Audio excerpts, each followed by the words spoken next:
Hi, I'm Chris. And I'm Faye. And we're here today to cover off an integral part of building your no-nonsense business case. We're looking at this from the perspective of two people in charge of driving transformation across our customer experience, core business systems and processes. We'll ask some questions to our panel or our board, and they'll be giving us their insights on how to get a business case through said board. And with that, we'll hand over to our panel just to give us a quick intro. Hi, thanks Chris. I'm Rob Young, Infinity Group CEO. Hi, I'm Rob Smithson, UK Business Applications Lead from Microsoft and Infinity's exec sponsor. I'm Lisa Herbert, Infinity Group Managing Director. Hi, I'm Steve Roberts, Infinity Group as well, and I'm the Finance Director. Okay, so to start with, we're going to go to Rob. As CEO, what do you care about when it comes to a business case? I think it's first of all, you've got to appreciate it's a journey that you're going to go on.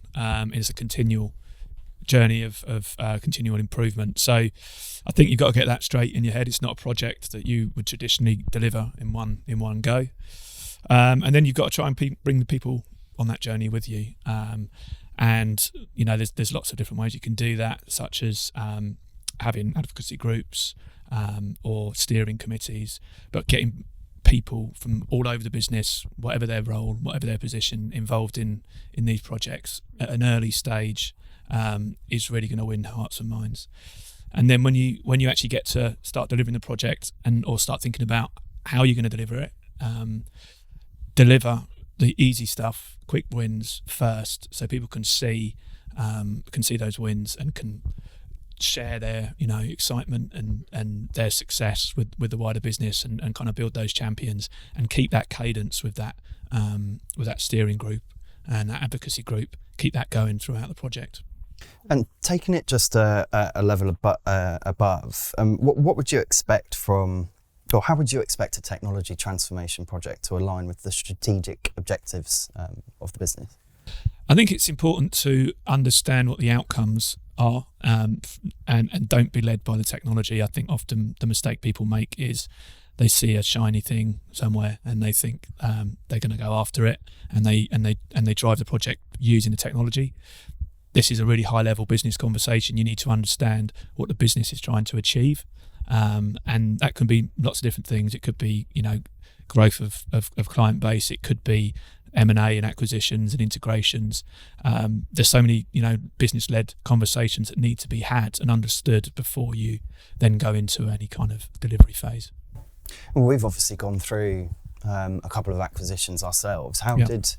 How did we plan for that technology change? Because we've obviously gone through a process where we're actually integrating into a one platform approach. What sort of key things were you thinking about as CEO when trying to embed that technology across multiple organisations? So I think IT, computers in general, they're here to drive productivity, and even from early computers and even like calculators to Excel spreadsheets, all that kind of stuff. It's here to drive productivity. And so if you look at the end goal for us is to increase productivity, and we know that we can do that using AI and Copilot. But in order for us to do that, we need to go on a journey of platforming into the cloud, modernising the tools that we use with modern work, and then looking at the front and back office applications like Business Central and CRM to really get the full benefit. And obviously we need to consider security as well as we wrap around that. But getting it all onto one platform is the goal, and you don't do that overnight. That's little changes, little implementations, building it over years really, but ultimately your data's in one place. You give Copilot and AI much more context when it's searching, and the data's real and live. Brilliant. So obviously, undertaking any kind of technology transformation project obviously comes with an investment. So when you're thinking about us as an organisation, when we've been going through this technology change and this one platform solution, when it comes to making that big investment, what are the key drivers for you to justify that investment in the one platform approach? So there's a few things for me. I mean, I guess staff well-being is one you should consider. People want to use the latest technology and the greatest technology. They don't want to be frustrated or held back by the technology. So it's important you pick a platform that integrates well with all of the tools you use on a day-to-day basis, and that people are going to be really happy using. So that's key. But obviously, again, looking at the business outcomes, identifying the quick wins where you can save time and money, and that's not necessarily just AI, but that will be automation as well, and then working out what the value is against that outcome, and what time and effort and money that's going to save you. Cool. Just to change it up a bit. So obviously exec sponsorship is important, hence why we have Rob here today. How would you suggest businesses go about formulating an exec sponsor model? Is that for me? It's for you. We'll get on to Rob after. So it's really important because when you take on these projects, ultimately they get driven from the top and from the board. That's where the investment's coming from, that's where the drive is coming from, and it's very, very difficult to push these types of things up. So getting the board engaged early, having conversations with them early, getting them involved in the meetings, in the steering committees, get them exposed to the people throughout the business, whether they're people on the coalface or whether they're management position. It's really important you have a blend of voices in that conversation, so that they really understand where those challenges are, and they can really understand how this technology can help them. So what would be really interesting is just to hand over to you, Rob Smithson, as our exec sponsor. What would you be looking out for in terms of this transformation project and aligning it with the sort of core strategic objectives that Rob's just outlined there? So as an executive sponsor, I would say that we have a vested interest in success. We want the customer and the partner to both be successful in what they're setting out to do. We want to make sure that the right Microsoft teams are involved. So, whether that's a fast track team or, teams that offer support to a business, that they're able to ensure that the setup of the project and the execution and delivery and maintenance of that project is as good as possible. Oftentimes the partner will play that role. Sometimes Microsoft plays that role, but as an exec sponsor, our objective really is to ensure that both the partner and the customer can access funding they need, can access support they need, can access programs that they need, and ultimately that they come out the other side feeling like it's been a good investment for them and they have the outcomes that they set out to achieve. So just diving a little bit deeper into that point, obviously Microsoft can play a big role within any large-scale transformation project. What would you say would be the top three things that organisations out there looking to make this big transformative change could utilise with Microsoft involved within that engagement? Yeah, I mean, it somewhat depends on the technology that they are implementing. We support in different ways. In Power Platform, for example, we have the project quality assurance team that will ensure the setup of the program works correctly, and that's designed to be a Microsoft customer and partner led initiative. Secondly, I would say that it's important that everybody has agreed what success might look like. So what are the business objectives that are being set out to be achieved, and that everyone has the same expectations of those across the three pillars. And then thirdly, I think that folks are looking forward to working with each other. They've worked out a way of working that makes sense. There's regular checkpoints with Microsoft and the partner, both between us, but then also as a collective. And so having somebody from Microsoft, maybe like the executive sponsor, to come and sit on some of those steering committees or exec committees that oversee a project can often deliver really good results. So going on to risk, obviously every company is risk adverse. What advice would you give to businesses around mitigating partner risk and ensuring that their partner performs well? I think that keeping short accounts with the partner, so the communication channels need to be varied. Also, they need to be frequently used. I think you also need a steering committee or some sort of governance model in place up front that allows there to be a framework for problems to be resolved. And often that comes with ensuring that you have somebody senior from the partner who's connected to the program, maybe not there day to day, but available as an escalation point. That you have a group of leaders from within the business that are able to handle internal complexities that come along, and that it's noted down and communicated so that everybody knows what mechanism they can use to mitigate risk. And effectively try and nip things in the bud before they become bigger and before they become long-standing problems. Brilliant. And obviously, I don't think we can get away from a conversation like this without touching upon AI and Copilot. And obviously, that's the gold standard for where organisations are looking to get to. But I think it's often overlooked. I think at the moment that actually we fundamentally need to make sure that we've got our core ERP, our CRM, our data, our infrastructure in place. So I guess from the putting your Microsoft hat back on, what would you advise organisations who are looking to get to that gold standard? What sort of things should they be looking to do in terms of building out a technology roadmap? You'd be surprised how many of these programs are actually done in isolation. So they're led by IT, and they are predominantly the part of the business that drive the program. The rest of the business are passengers in that.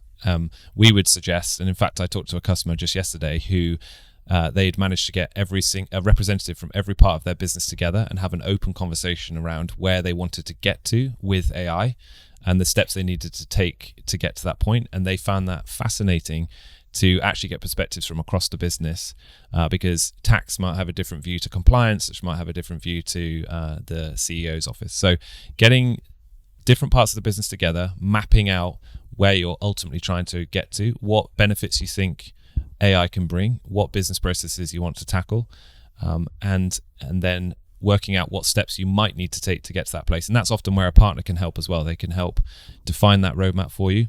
Microsoft can do the same based on what we know is coming in the future or what products are already there. So get the business together and have lots of conversations about where you want to get to. I think it's worth also noting that sometimes you don't know what you're going to be doing with the co-pilots and AI at the stage, but you do know you've got a journey of work to get there. So getting those foundations done is a good thing, and then as you're on that journey, you will start to work out, like all digital transformation journeys, you'll start to work out where the value is and how you can use the technology as you're on the way.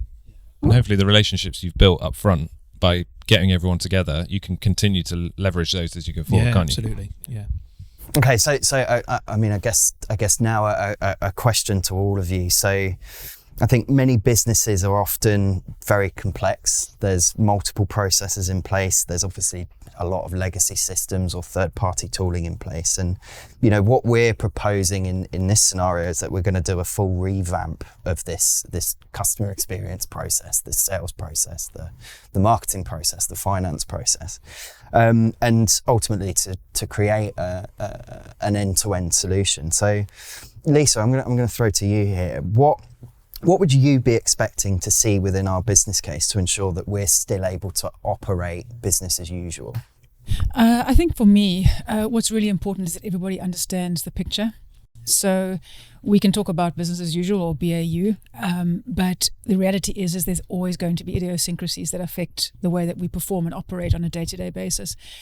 And we have to have mitigating factors to plug those holes when things aren't going quite as we wanted. So if everybody understands the journey, everybody understands the outcome, the slight rises and dips are going to be less impactful on the business. And having disaster and recovery plans have to be in play from the very beginning that everybody understands. Yeah, and you're obviously in as managing director, you've got the remit of that operational performance piece. What would be your piece of advice to ensure that people are actually with us on that journey to make sure the wheels don't fall off while we're going through this rapid change? I think in every business case, you have to have a change management schedule inbuilt. And that's around your people, it's around your process, it's around the day-to-day operations of your logistics in your business and how your customers are going to be affected. Once again, I think if that preparation is done in the forefront and you've taken cognizance of the risks that are going to come into it, and you have mitigating, I like to have 7 plans, right up to plan G, because I know invariably down the line I'm going to be less stressed, and so I can do what I do best, which is come in and act as a buffer in any kind of plan when things are going a little bit wrong. We can soothe the souls of people who have a large invested interest in these plans and these changes, and everybody will be swimming in the same direction if they feel like somebody's in control. Yeah. And Steve, I could see you agreeing with the, plans A to G there now as the keeper of the coins. Thanks. What advice would you give to businesses who are going through this rapid amount of change to ensure that financially we're keeping the lights on while we run this project? Yeah, and I think that's a really big part of it, to understand on both sides that the business has to keep on performing and operating as it is, and the financial performance needs to stay healthy. And so I think, like Lisa said, it's about having that adaptability within the model to be able to flow with the idiosyncrasies that come up in business as usual, and then also understanding that not everything's going to work perfectly, but like Rob said at the beginning, we want a journey that we're going to get to at the end, and so understanding that and being cognizant of that, and I think bringing as many people into the process as possible so that everybody feels involved and included will help them all pull in the same direction. Yeah, so Rob Smithson this time. So from the Microsoft perspective, you guys are obviously, you've got visibility of what a lot of organisations are doing out there in terms of end-to-end transformation projects. What advice would you give to businesses to ensure that they are able to run business as usual? The number one thing I see with businesses when they set out to do a program is that often leadership think the program is going to be successful, but they haven't worked to get the buy-in from the rest of the business. So the project struggles throughout because they don't have everybody go in the same direction. And oftentimes you run into situations where, for instance, business analysts or product owners might also have their regular day job to do. And I think oftentimes you need to free those people up to be able to dedicate their focus to the program and then bring in people to cover them or move people into the day-to-day roles in order to keep the business running successfully. I also think that you need to make sure that you're regularly communicating about how the program's going, because that keeps people inspired about what is coming, which gives you further buy-in, but also helps them deal with some of the conflicts that they run into where it does impact their day-to-day job, for example. Brilliant, thank you.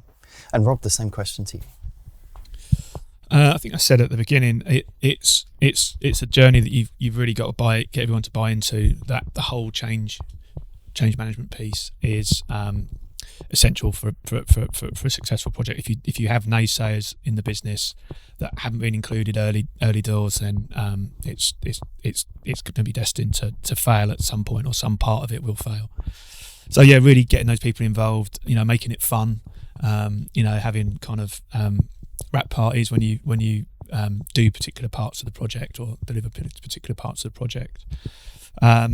And like I said, it's delivering success quickly, because I think people historically have been kind of burned by long big projects where they've had to kind of build the Sistine Chapel from the ground up at the beginning, and then they're all kind of working, and it might be 2 years before they actually see any tangible results. These days with a platformed approach, we can deliver value really quickly. So actually just fixing some really simple stuff, something that's just driving someone mad in a day, it might, and automating it, all of a sudden they can see a quick win, and then they can then relate that to other areas of the business. The other thing I see is that businesses quite often will not share the vision up front of what they're actually trying to achieve, and as a result, the teams will effectively try and build the new system as a mirror of the old system. So they're just building the same thing but in a newer system, which defeats the point often of transformation. So I think setting out that vision at the beginning and then regularly sending a comms out even internally that talks about the vision and where they are on that journey, and as Rob said, giving them value in drops, all of that sort of thing keeps the business moving in the same direction, keeps people inspired. Thank you, guys. That was super insightful. So Lisa, I guess over to you. You touched on it a bit, but what do you really care about as MD when it comes to a business case? I think it has to cover everything in the business. We have a lot of smart people who are going to be doing the execution of the transformation. We need to have really strong people at the helm, strong project managers, so strong skills in place. We need to be able to assess the gap that this digital transformation or this transformation project is going to bring into our business. Where is extra training going to be needed? How do we make the skilling up of our teams and our people within the organization fun? Assessing the risks is really important. Like I mentioned before, if we know what's going to happen and we think the worst, we're going to have a plan in place. And that makes everybody feel really comfortable. And risk doesn't have to be a bad thing. I mean, we are at the forefront of wanting to be leaders in innovation, which means we have a higher appetite for risk when it comes to technology-driven projects. It is exciting. That's really what we do on a day-to-day basis. And sometimes we forget about that because we're so busy trying to do the executions. We forget about what the end point is. I think painting the picture of the success of where we're going is really important. So we start off in the beginning and painting the picture of where we want to be. We have these parties where we have the successes measured along the way. But just as you're over the hill, in the forefront, there is going to be the end days where we're going to have the system, then we're going to move on to something else. And I think that's really important to remind everybody how close we are. It's like running a marathon. For those of us who do it from the back, it's a lot longer than the people that are racing to the end, the racing snakes in the front. And it's about keeping the people at the back motivated, reminding them of where it's going. What you want is a project that seamlessly is transitioning into support and maintenance phase with everybody just coming along on the journey. So just to dig a little bit deeper into what you were sort of talking through there. Now, obviously, we may be similar to a lot of organisations who are potentially watching this in the fact that we are a services business, we are a consultancy-led business, and big transformation projects. That there's an understanding that we need to be able to dedicate resources that may be billable resources, for example. What advice would you give to organisations who are looking to engage with a partner on a big transformation project that are needing to draw down their own resources and taking them away from revenue generating work? My life is ironic on a day-to-day basis when I see what we do for our customers and know that we go through those same projects as well. So the pain is real, and I think that's what makes us acutely aware of what our clients are trying to do with their partners. And I think we've got it right in the fact that we have a wash of various skills available within the business. You do need strong, skilled, functional people within the business who are going to impact the business by dedicating themselves into this transformation project. But you can dilute the effect of them missing out on their daily business as usual by having other people stepping into those places and acquiring those skills as you go along. And it's a great motivator for junior people in the business to see someone working, how they engage. It's a great way of spreading the load. And if you've got someone to stand in and just reprioritize all the time, because there are going to be times when you have to make a decision that actually business does come first. This project might have to take a step back for this week or this day because something's happening. As long as you can have that, and that's where that risk assessment goes into it. As long as you can have that conversation, you'll know that a week's delay is not going to break the bank. Unless it is going to break the bank. And then our financial director has a couple of words with us. And again, risks assessment. And I was just going to fill in on that. I think it goes back to what the guys were talking about before about communication and the journey, but understanding the value in the project as well. Because although there is potentially a short-term impact to losing billable resources at certain times during a project, if there's value in the transformational change that you're doing and everyone buys into that and everyone believes in that, there's a short-term loss but a longer-term gain that's of far greater effect. And so I think provided the value's there in the project overall, then I think that's a fully justifiable position to take. Yeah, and if finance says it's okay, it's okay. This is the thing. In all aspects, in life as well. Now, Rob, I would imagine you in your position where we're talking about actually, what are we actually wanting to drive at this point in time, thinking about the short term versus the long term. What advice would you give to other folks in your sort of role into how to actually take a step back and, actually assess what approach do you want to take, short term or long term? Yeah, I think definitely a conversation, a business value conversation around, as I say, the different areas of the business and the way that technology could influence it. Work out what the ROI is on those different areas. Work out what it is you're looking to achieve overall. For us, we want to be platformed on one system. we feel it's going to give us more benefits around AI and Copilot especially, and that's really to enhance the services we can give to our clients, to allow them to self-serve and automate a lot of what they do with us, is going to give them much better satisfaction. So yeah, that's kind of our end goal, to be using Copilot to increase productivity, and to be using these systems to ultimately drive a better engagement with our clients. Yeah. And Robert, I guess a question for you, coming from an organisation that's, let's say, more of a corporate structure, what advice would you give to businesses that are maybe in that position where you've got multiple layers of decision maker groups that you've got to try and engage with? It comes back, I think, to governance model. I think you need to establish what your steering committee will look like. You need to establish who your design authorities are.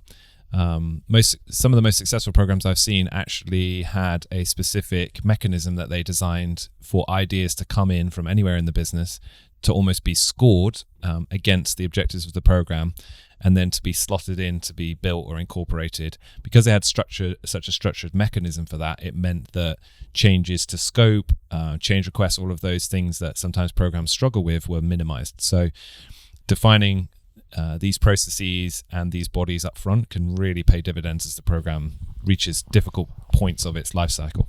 Yeah, it's really important actually, because you get into a project and once people start seeing the technology and actually how quickly you can deliver the value, it's literally instantly in some cases, people get quite excited and carried away, and they've come up with all these ideas, which is great. But then all of a sudden you can quite easily have scope creep, and your project's going out of kilter, and Steve's on your case because you've broken all his budgets. So yeah, it's really, really key that you've got a way of collecting that data, because it's so important, and you do have to have a way of showing that you're looking at it and implementing it as well, because equally as important that you continue getting those ideas and those suggestions. But yeah, a way of measuring the impact they're going to have, the cost, versus the cost, is really, really important. And Lisa, I guess bringing it back to you there, and just following off what Rob's just said there about scope creep and people maybe getting a bit carried away, and things can become a bit more disruptive within the business. How important is it to you to minimize that disruption, and actually how would you go about ensuring that you've got the controls in place to mitigate that risk of disruption? Planning. It's all about planning. If you have a strong plan, if your objectives are aligned with the risk assessments that you've done, if you are bulletproof when it comes to financial security, because you know that you can do this and you can see the value at the end game, it comes down to planning. You asked me how important it is to mitigate disruption. It's really important, but I'm realistic. Disruption always going to happen, and I think people are forgiving of disruption. We are forgiving of a little bit of scope creep if it's managed, and that once again comes down to having really strong people in control of this project. It's interesting because we do our own internal projects, and so we have to drink our own champagne. And it's really important for us to see what the clients are going to experience at the same time that we're experiencing at the same time. And having strong project managers, having strong risk assessments, having strong checkpoints, gateways within your project to make sure that scope creep doesn't creep too much out of the realm. Because inevitably you had a plan in the beginning.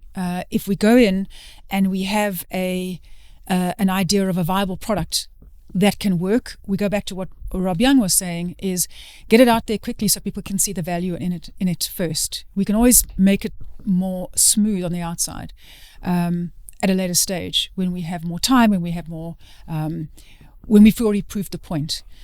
So for me, it's just really all about planning and having strong stakeholders at the executive level. It has to be that, because at the end of the day, we're the ones who have to stand up in front of Stephen. We're the ones who have to keep, the troops motivated at the end of the day. So on the subject of motivation, say change is hard, people don't like change. What would you expect to see in a business case around ensuring change is managed effectively? A change management plan, Faye.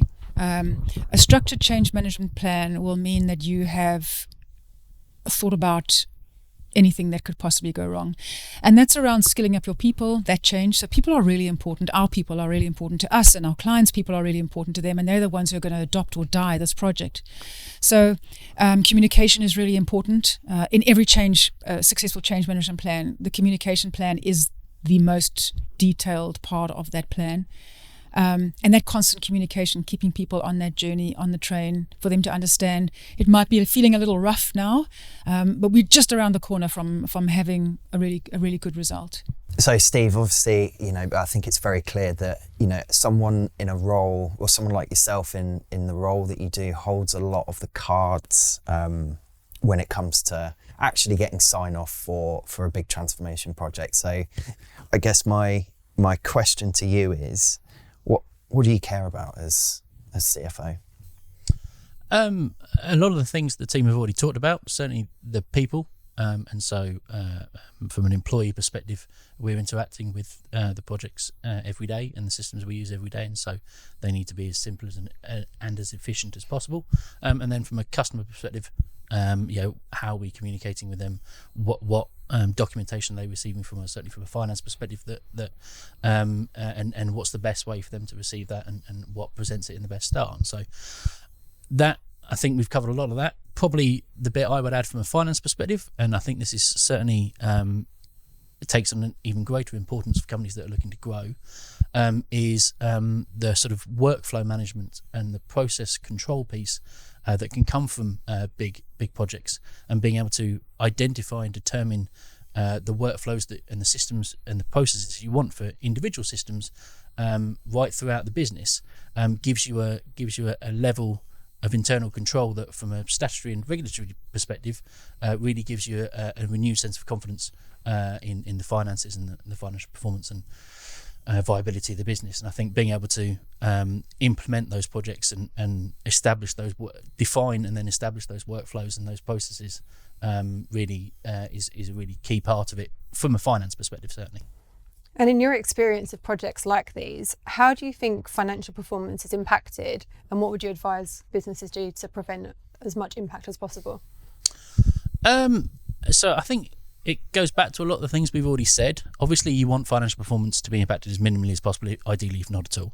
And so it's communication at the front end and right throughout.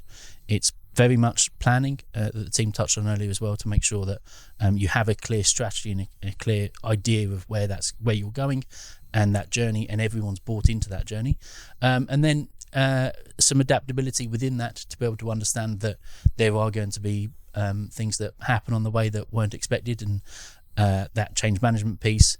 Again, I think if everybody buys in and the communication is good and consistent, then I think people can understand that, okay, we have this issue today, but we're going to get there. And so, business as usual, you want impacted minimally, if not at all. I think there is an acceptance that there might be a little bit of impact, but where you can, Lisa covered it, touched on it earlier on, where you can, if you do need certain billable resources, if you can pull other resources in to fill their position, and then hopefully cover it that way, then that should mitigate a lot of risk in that sort of situation. I guess sort of on the theme of risk, let's have a look at sort of external factors. So, I mean, you could argue that some of the market conditions at the moment are a little bit volatile. Now, obviously, going through a big transformation project at a time where there could be a degree of uncertainty does come with a little bit of risk. What would you expect to see within a business case from a financial perspective to help you basically justify the value that this project would deliver? So I think from a value perspective, and going back to the start of the question, we're accountants, finance people, we don't like uncertainty, and so uncertainty within macroeconomic situations or internally is always going to create a degree of wariness from a finance perspective. And so I think it's a key part of getting a finance buy-in in any sort of project like this. And so I think it's return on investment is key. And I think transformational projects, all projects, but certainly transformational projects, some of that is fairly easy to quantify, and some of it is probably slightly harder. And so I think Rob Young mentioned earlier on about any process you go through, there should be a degree of low-hanging fruit where you can improve efficiencies, simplify processes, take advantage of automation and that type of thing as well. I think for me, the other side to that piece is about very much the art of the possible. And so in a project like this, you're not simply trying to find a slightly shinier version of what you currently have. It's about where is the business going, and how do we define a project on a system that helps take us on that strategic in that strategic direction. And so how do I access new information? How do I access better information? How do I access quicker information? And how does that information get to the key stakeholders within the business as quickly as possible to be able to help them to make strategic decisions and that sort of thing? There's a real value added piece there to a project that's harder to quantify than some of the simple efficiencies, but I think just as important. Yeah. And Rob Smithson, what are you seeing in the market at the moment, and I guess the appetite for large scale transformation projects, while there has been, changes out in that sort of macro environment? It varies significantly industry to industry, I must say. I would say some industries are seeing AI as a good justification to now kick off a transformation program. Maybe it doesn't start out as an AI transformation program, but they know that it's becoming embedded in the product, for example, and they see it as an opportunity to take a step forward technologically. I think also some organizations are worried about being left behind and see this as a must-do right now, to either stay with their competitors or because they see an opportunity to leapfrog their competitors and move forward beyond them. So I would say in some industries at the moment, it's actually quite hot. There's a lot of appetite for transformation. In other industries, I think they're struggling financially a bit more, and so therefore they're hoping to be second movers instead of first movers. And just to extend on, or dig a little bit deeper, I guess, into that, particularly in the world of AI, I think what we're seeing generally in the market is that actually a lot of organisations we're engaging with as a business want to be the first ones to be able to do it. Is that something that you're seeing consistently across the organisations that Microsoft themselves are engaging with? I would say so, yes. I think small and medium businesses, actually, this is a great opportunity for them. AI brings them a significant amount of value that maybe a larger organization would already have functions within the business to achieve that, or they've done it previously in a prior project. But for small and medium businesses, they have a number of particularly staffing challenges or resource challenges, and they see AI as an opportunity to help mitigate some of that, or they see it as an opportunity to put something like their customer service on a par with an enterprise that has a significantly larger budget, which gives them a competitive advantage in their own little market. So I see it as almost a watershed moment for those smaller and medium businesses to really invest now and start to make that transformation program a success. Yeah, absolutely. And I mean, while we're on the subject of AI, I think I guess for those of us that aren't necessarily the most technically minded, knowing where to begin. So for example, in this scenario, myself and Faye are looking at, transforming the end-to-end customer experience process, for example. Where on earth do we begin with that co-pilot message and I guess formulating that into the business case? I think it's very much depends what the nature of the business is, I would say. If they have a customer service function, that is a good place to start, because it is an opportunity to turn something that traditionally has been a cost center and also traditionally been something that drives net promoter score down, for example, and turn that around. I heard an example last week from, actually it was a big corporation, who was saying that by introducing generative AI to their contact centers for a selection of their customers, they've actually seen their net promoter score jump by 50 points in a short period of time, which is incredible. So it's a good opportunity to get some value quickly. It's a good opportunity to drive scale into an area that they may not have been able to service before AI was a feature. But also internal processes as well. If there's processes that are causing friction with employees, driving employee satisfaction down, that's an area to look. If there's an area, if you look financially and look at areas that you outsource and spend a lot of money to outsource something, that's also a good candidate for considering AI as well. Yeah, and so is what we're saying here actually, particularly with that early adoption of AI, actually maybe starting at that departmental use case is a good route in for a broader transformation project there? I think it is. I think that we would say focus on business processes that you want to transform, and you think AI may have a way to do that. Every department needs to think about what those are for their own department. So whether that's finance, HR, whatever the department is, there will be business processes that can be transformed, and those are generally good candidates to get into AI early. Yeah, and they're good cases to transform departments. So the important thing is you get hearts and minds won across those different teams as quickly as possible, and they'll have a bunch of low-hanging fruit, simple processes that we could automate, whether it's using AI or not, that could really deliver value for them and ultimately make their lives easier. They're often mundane tasks they don't want to do. They want to be doing the exciting stuff that they can, they went to college or whatever to learn about. I would also go back to something I said earlier around teams working together to define what the AI vision looks like. Yesterday I was talking to a customer that has formed innovation hubs around a specific problem made up of people from different parts of the business. And what they've been surprised about is the amount of insight they get from folks who are not in a particular team or not in a particular department, which actually does truly allow a business to transform rather than just kind of taking one problem and making it slightly better. So I think there's an opportunity to continue that collaboration across the business and be quite open-minded that people are going to have to cross borders a little bit to make that a success. Yeah, and that's something we've actually seen a lot of success with ourselves, isn't it, Rob, Lisa, well, and Steve as well, where we've gone away and we've created an advocacy group in particular, and that's had representation from every department within the business. And actually there's been some really cool ideas that have come off the back of that, and even things that seem quite simple. I mean, we had a challenge, didn't we, Lisa, around people constantly asking for, where's this policy, where's this HR policy? And we've gone away and we've developed that through our innovation lab, and we've seen some good value off the back of that, where we've created a little bot that will go away and draw that down. And I guess that all started from that. And I think there's a sense of pride in the organization when you do have those little wins.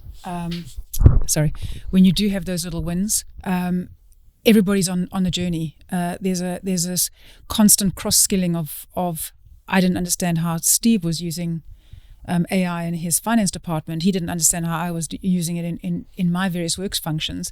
The fact that we can share that, I've already super skilled him, and we are way ahead now. Just because the fact that we keep swapping knowledge, and it goes right across the business.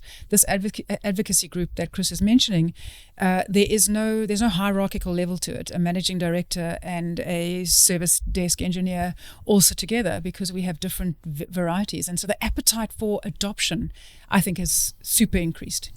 And I think the key with something like that, it goes back to what you said right at the beginning, Rob, is I think a lot of people know that they want to be using AI, but they don't really understand how or what. And so being able to get people from different levels right across the business together and give them some very practical examples then opens their mind to, if it can do that, can it do this?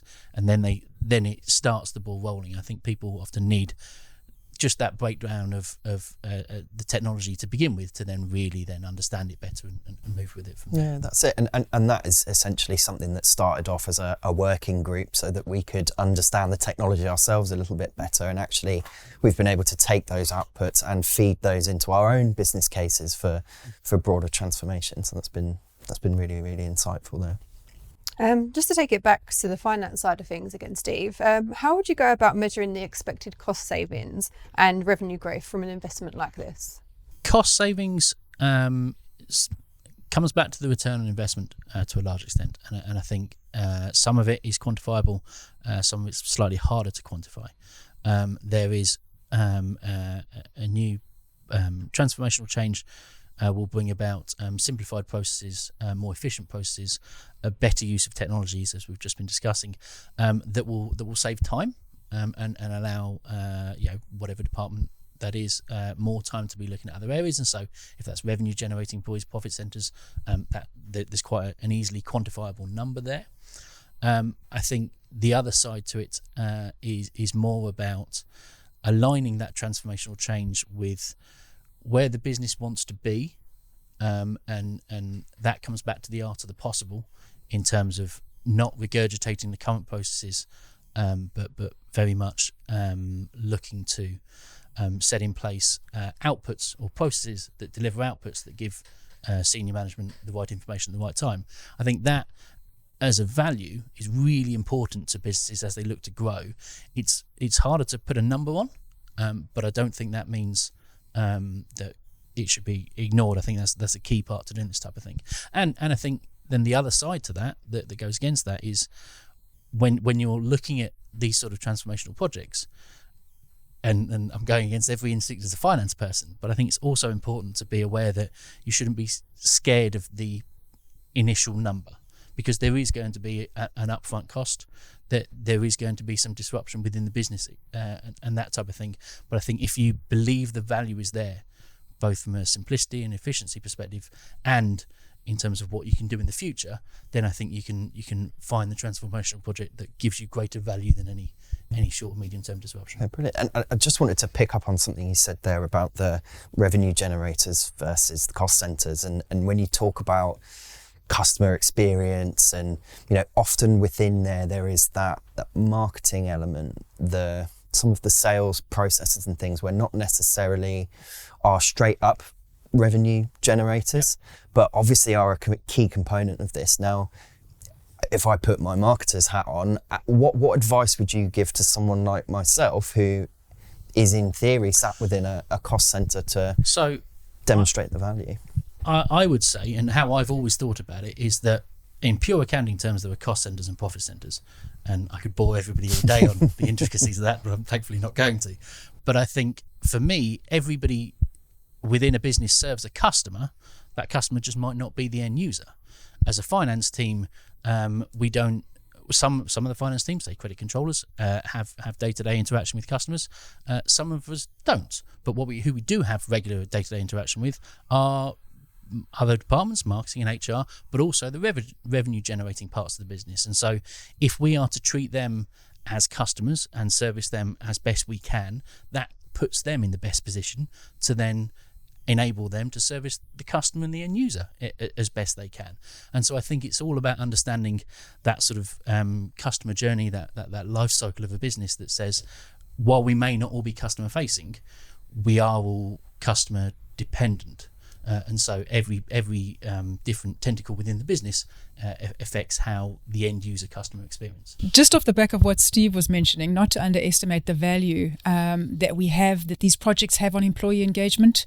They are passion projects. When we start to see successes in the business, we start to impact people's motivation, their willingness to work better, and pride.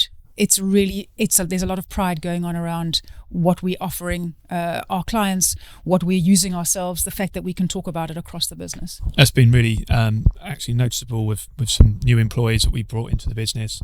And so the first questions they're asking are, what systems are you using? Because in their previous roles, they were made to use non-Microsoft products, and they were finding it frustrating because they were deploying the Microsoft solutions, project operations in this case, but they weren't able to use those tools. So it has a huge knock-on effect. And if we're drinking our own champagne and really using these systems to their full potential, everyone in our business can talk about it. They can understand it when we're having a conversation because it impacts them all. And what advice, Lisa, would you give to organisations who don't have any form of employee engagement strategy in place? Because this obviously sounds like it's a very critical part of actually embedding larger scale technology implementations. It's not hard to start. Employee engagement comes about firstly by measuring it. There are a number of systems out there. There are a number of parts of your Microsoft licensing that you're using already that can start to measure your employee engagement. Put a pin in it. Understand what your employee engagement is at the moment, and then look to better it. It's a really, really good metric, and it's great to talk about. It's great to get it better. We have times in the business where there is fluctuation and change around employee engagement, and it's good to be able to see this metric move with the changes that we're making in our business. So start from small. It doesn't have to be fancy. So one last question for all of you. We've heard about what you would look for in a business case. What is there that when it comes to a business case for a technology investment like this that you'd see and make you instantly say, absolutely not, this is a no from us? For me, it'd be lack of sponsorship. So if I felt like it was being driven for the wrong reasons, or it didn't have the buy-in from both the leadership team and the heads of departments, for example, then I would be really concerned that the success wouldn't happen in that program. For me, it would be around lack of the assessment of impact on the people, and being able to create that vision of where the people can be after this project is finished. For me, I think it would be a lack of understanding of what the business is and where the business is going, because I think any transformational project needs to be aligned with where the business is going. And I think if they weren't able to demonstrate that they understood where the business was, they probably almost certainly aren't going to understand where the business wants to go. And so that would be for me. And last but not least. I think all of those points are massively valid. I think a good understanding on where you're trying to go and what the outcome is going to be, how you're going to take everyone on that journey, and also I think you have to understand the cost, obviously, and the investment, and what that return on investment is going to be, but don't be fixed on it, because it will change as you go through. You know, what you need to be able to do is have that kind of fluidity to start. You know, you might get certain things wrong, but you need that ability to be agile and change as you go through the process, because you're not necessarily replacing a system like for like. You're reinventing the way that you're doing things, and that really has to align with your business. And so you may try a process or implement something that's not quite right, and it's okay to go back and change that. And I just think you need to make sure you've got the ability to do that, and it's not really, really kind of rigid, you know, fixed price kind of built out the box. I think, you know, there has to be an element of reducing risk with the cost, and obviously you need to know roughly where you're going to be, but you need that flexibility to be able to change during the project. I think that's important. Well, thank you very much to our board for joining us today. Thank you very much to everyone who's been watching.